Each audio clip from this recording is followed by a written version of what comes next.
रूस और यूक्रेन के बीच युद्ध जारी है। इस बीच व्लादिमीर पुतिन के रक्षा मंत्री सर्गेई शोइगु को पिछले कुछ दिनों से देखा नहीं गया। कहा जा रहा है कि उन्हें दिल का दौरा पड़ा है। इसके कारण भी प्राकृतिक नहीं बताए जा रहे हैं। हालांकि कुछ रिपोर्ट्स में यह भी दावा किया गया है कि रूस के यूक्रेन पर आक्रमण के लिए 20 जनरलों को गिरफ्तार किया गया है। मीडिया रिपोर्ट्स के मुताबिक 2012 से रूस के राष्ट्रपति पुतिन के करीबी सहयोगी रहे सर्गेई पिछले कुछ हफ्तों से लापता हैं। रूस इजराइल के व्यवसायी लियोनिद नेवज़लिन ने भी पुतिन और उनके करीबी सलाहकारों और सैन्य नेताओं के बीच एक बड़ी दरार के बारे में सनसनीखेज दावा किया था।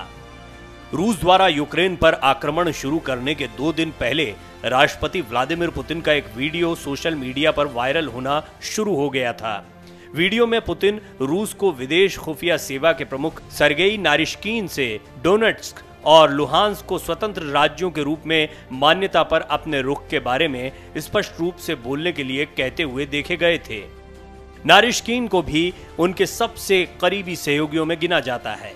आपको बता दें कि रूसी राष्ट्रपति व्लादिमीर पुतिन अपने शीर्ष रैंकिंग अधिकारियों को सार्वजनिक रूप से शर्मिंदा करने से नहीं कतराते हैं।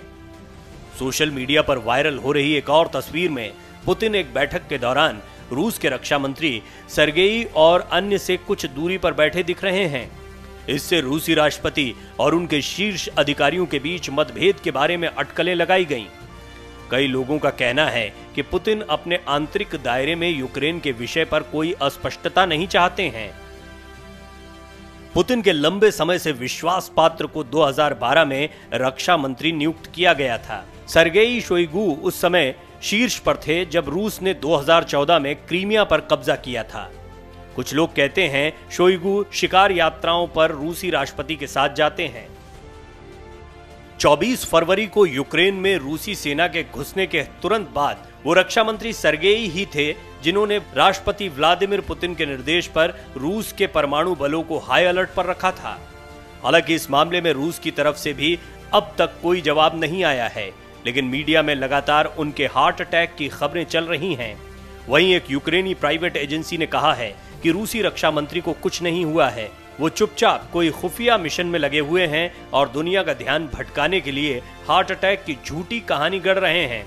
हालांकि इन बातों में कितनी सच्चाई है ये कह पाना मुश्किल है, लेकिन रूसी रक्षा मंत्री के हार्ट अटैक की खबर पूरे मीडिया में छाई हुई है। गौर करने वाली बात यह है कि रूस के यूक्रेन पर आक्रमण के बाद पुतिन अलग थलग पड़ गए हैं। ऐसे में सवाल गहरा गया है कि क्या रूस के कई अधिकारी भी इस युद्ध के खिलाफ हैं। हालांकि इस बारे में कोई स्पष्टता रूस की तरफ से देखने को नहीं मिलती, लेकिन सभी जानते हैं वहां जोर सिर्फ पुतिन का चलता है। वीडियो डेस्क, अमर उजाला.com।